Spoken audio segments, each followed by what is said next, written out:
A ver, situémonos en los años 80. La informática se enfrentaba a un reto, pero un reto gigantesco. ¿Cómo se podía crear un sistema de archivos que funcionara no para un par de ordenadores, sino para todo un campus universitario? Estamos hablando de miles y miles de usuarios. Pues ese era el sueño, el gran objetivo de los ingenieros de la Universidad Carnegie Mellon.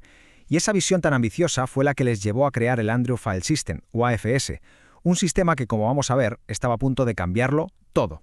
Muy bien, pues vamos a meternos de lleno en el meollo del asunto. ¿Qué problema intentaba resolver ASFS? Pues todo se resume en una sola palabra, que es la clave de todo esto: escalabilidad.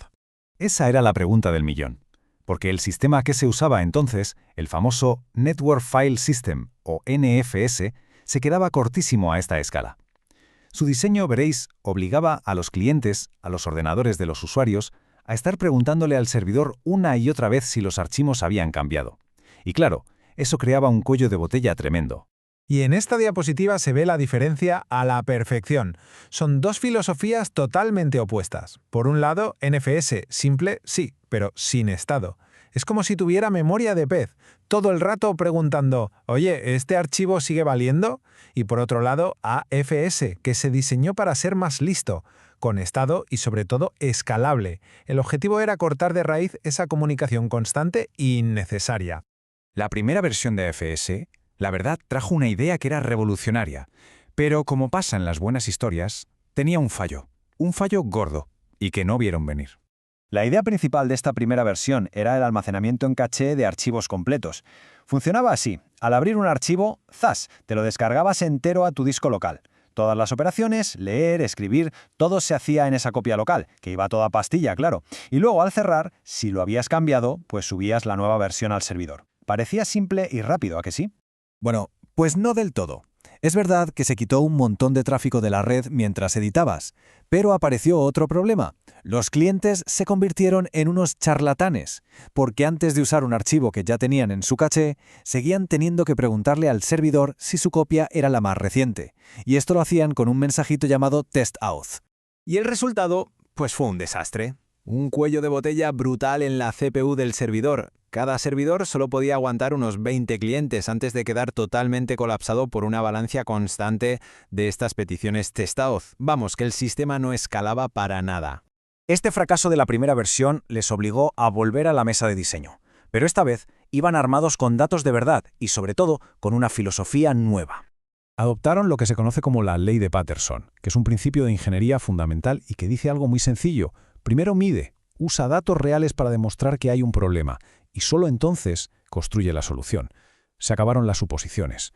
Y gracias a medir y analizar, dieron con una solución que fue, sencillamente, genial: el callback o devolución de llamada. ¿Qué es un callback? Pues es una promesa. El servidor le promete al cliente que le va a avisar si el archivo que tiene guardado en su caché deja de ser válido.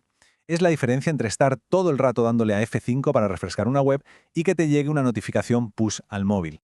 Y aquí está la clave de todo. Los callbacks le dieron la vuelta a la tortilla. Invertieron por completo el modelo de comunicación. El servidor ahora, básicamente, le decía al cliente, oye, tranquilo, no me llames tú a mí, que ya te llamaré yo si pasa algo. Y con esto se cargaron de un plumazo todas esas consultas constantes que no servían para nada. Lo más interesante de esta imagen es cómo nos muestra esta conexión con estado en plena acción. Cuando un cliente pide un archivo, como este notas.txt, el servidor establece ese callback, esa promesa. Y lo más importante, el servidor ahora apunta lleva un registro de qué cliente tiene qué archivo. Por fin el servidor tenía memoria.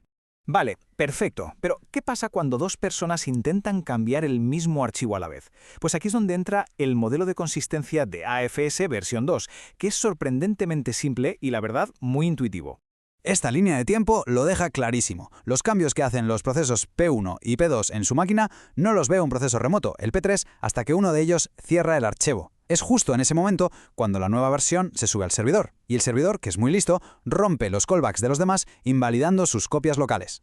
La regla, como veis, no puede ser más sencilla. El último que hace close, el último que cierra el archivo, gana. Y este modelo, el de el último escritor gana, lo que consigue es un comportamiento súper claro y predecible. Se evitan esas mezclas raras de versiones de archivos que sí podían pasar en sistemas como NFS, que trabajaban a nivel de bloques.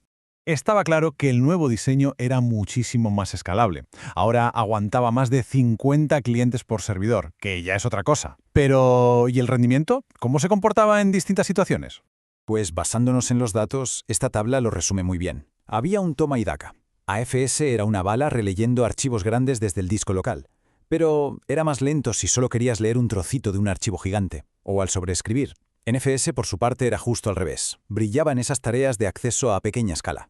Vamos a pensarlo con una analogía. La prueba del libro de biblioteca. Para releer archivos grandes, AFS es como si fueras a la biblioteca y te llevaras el libro entero a casa. Releerlo es súper rápido porque lo tienes ahí mismo en tu disco local. Aquí AFS gana. NFS, con su caché de memoria, que es más pequeña, a lo mejor tiene que volver a la biblioteca, o sea, al servidor, para buscar las páginas que le faltan. Pero ahora vamos con la prueba de la enciclopedia. Si solo quieres leer un trocito pequeño de un archivo muy grande, el método de AFS es un poco bruto. Es como tener que llevarte a casa el tomo entero de la enciclopedia, que pesa un quintal, solo para leer una frase. NFS, en cambio, es mucho más práctico. Va y busca solo la página, el bloque de datos que necesita.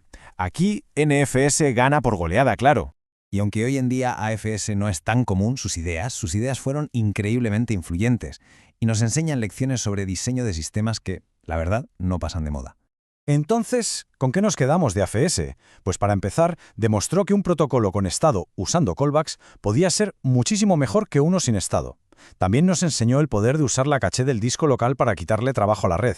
Y nos dio un modelo de consistencia que entendía todo el mundo.